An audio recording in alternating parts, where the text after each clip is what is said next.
সেই আদেশের অপেক্ষায় থাকব এবং যেদিনকার এই আদেশ আসবে আমরা যেরকম ৭১-এ বাড়িঘর ছেড়ে সবাই রাস্তায় নেমে গিয়েছিলাম আমরা আবার রাস্তায় নেমে যাব, দেখব কার কত শক্তি এই বাংলাদেশে। জামাত সবসময় ঘোলা পানিতে মাছ শিকার করতে চায়। নির্বাচন যত ব্যাহত করতে পারবে, যত দেরি করতে পারবে, লাভ হলো জামাতের মতন দলদের।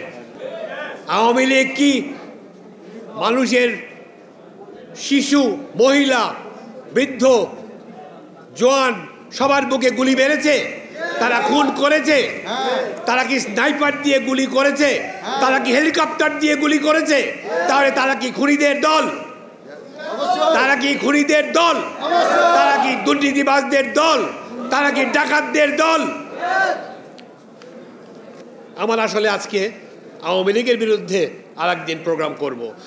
আওয়ামী লীগ যদি খুনিদের দল হয়ে থাকে, ৭১-এ কারা আমাদের খুন করেছিল? কারা আমাদের বুকে গুলি চালিয়েছিল?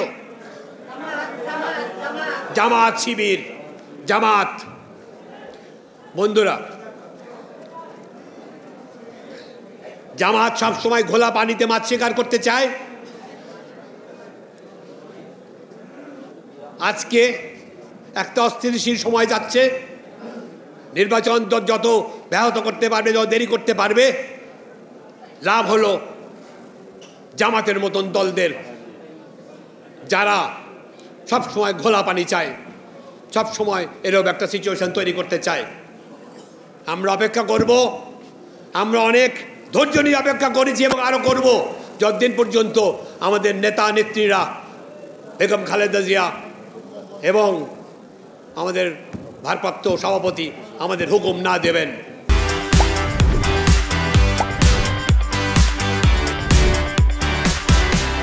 আমরা ধৈর্য ধরব। আজকে আপনাদের এখানে অনেক কষ্ট করে আপনারা এসছেন, অনেক দূর থেকে আপনারা এসছেন।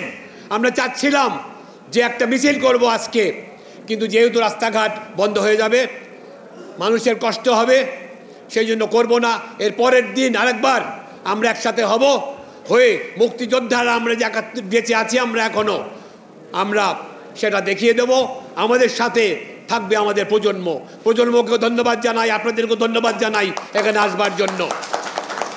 বন্ধুরা, আমরা সেই আদেশের অপেক্ষায় থাকব এবং যেদিনকার এই আদেশ আসবে আমরা যেরকম ৭১-এ বাড়িঘর ছেড়ে সবাই রাস্তায় নেমে গিয়েছিলাম আমরা আবার রাস্তায় নেমে যাব, দেখব কার কত শক্তি এই বাংলাদেশে।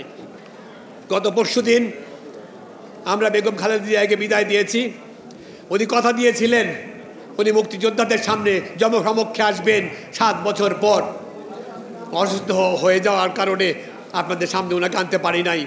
উনি কথা দিয়েছেন উনি যখন সুস্থ হয়ে ফিরবেন উনি আমাদের মধ্যে থেকেই উনি জনসমক্ষে আসবেন।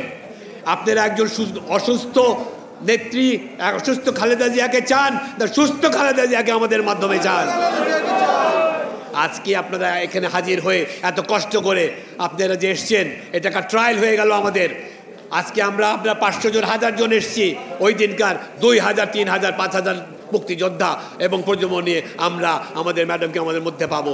সেই দিনের জন্য আপনাদেরকে আমন্ত্রণ জানিয়ে আজকে আমার বক্তব্য এখানে আমি শেষ করছি। আপনাদের সবাইকে অনেক ধন্যবাদ।